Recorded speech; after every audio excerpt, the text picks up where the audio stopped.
Minasan, konnichiwa. Oke, gimana? Sudah paham belum tentang bentuk pengandaian atau syarat? Kalau yang belum nonton part yang pertama, silakan nonton dulu part yang pertama ya, karena di situ lengkap dibahas bentuk dan cara pembentukan ya, penanda dari bentuk pengandaian. Nah, pada part yang kedua ini kita akan membahas ya, yang mana yang lebih umum dan yang mana yang lebih khusus. Oke. Nah, sekarang kita akan membedakan penanda apa yang membedakan kalimat pengandaian tara, ba, nara, dan to. Nah, dari 4 bentuk kalimat pengandaian tersebut, manakah urutan yang benar jika dilihat dari pemakaian jenis umum ke khusus?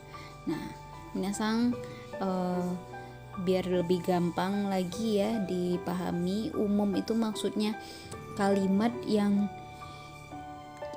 apabila kita gunakan untuk tara, ba, nara, to itu bisa semuanya gitu ya.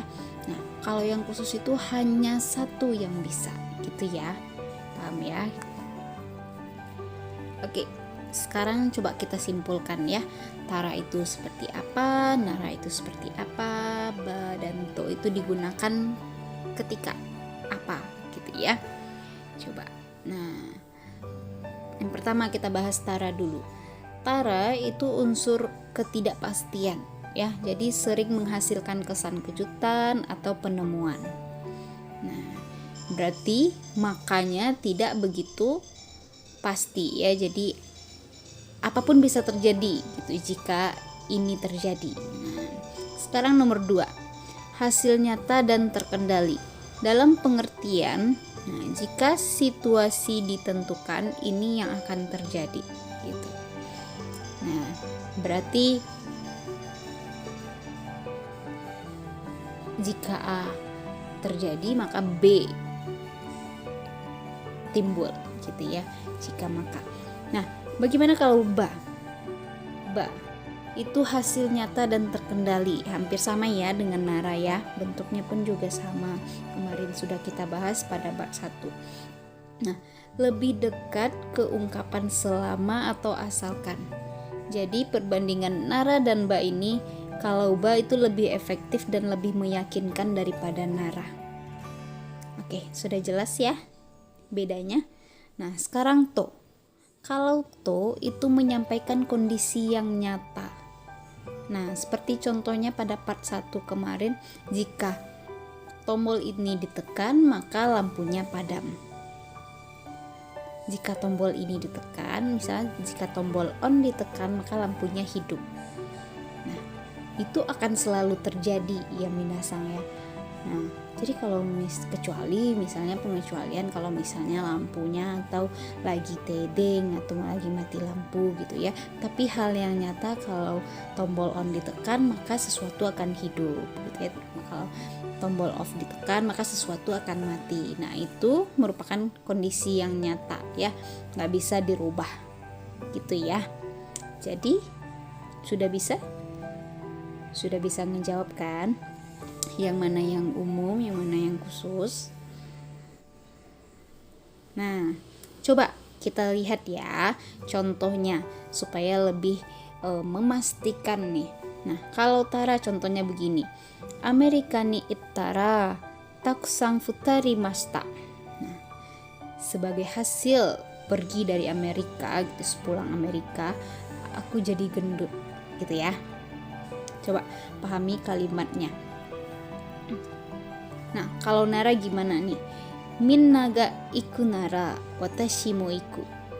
Nah, jika semua orang pergi, maka aku akan pergi. Nah, jadi ada jika maka ya. Jadi kalau misalnya semua orang nggak pergi, dia bisa nggak pergi gitu ya. Jadi ada syarat di sini. Syaratnya lebih kelihatan ya. Nah, coba yang ba ini gimana contohnya?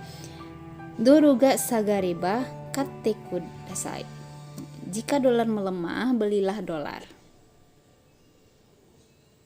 Nah, lebih efisien ya, lebih efektif ya. Nah, coba Yang ini, yang to. 100ドルをルピアに両替すると100万ルピアになりました. Nah, saat aku menukar 100 dolar jumlahnya menjadi 1 juta rupiah. Ini bener ya minasang ya, nggak akan mungkin berganti gitu ya kalau misalnya nilai tukarnya itu sama. Tapi kalau nilai tukarnya berubah, maka juga akan berubah ya. Ini ditandai dengan hitungan atau matematika ya, ilmu pasti. Jadi minasang pasti bisa tahu yang mana yang paling khusus ya. Sudah terjawab ya. Nah, sekarang pertanyaannya.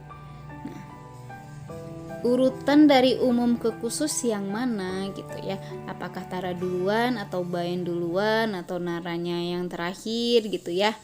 Nah, minasan silakan pikirkan dulu, silakan dibalak-balik lagi, di flashback lagi gitu ya videonya, coba pikirkan yang mana. Kalau berani silakan isi kolom komentar saat video ini di pause. Oke, kita lanjut ya, kita bahas.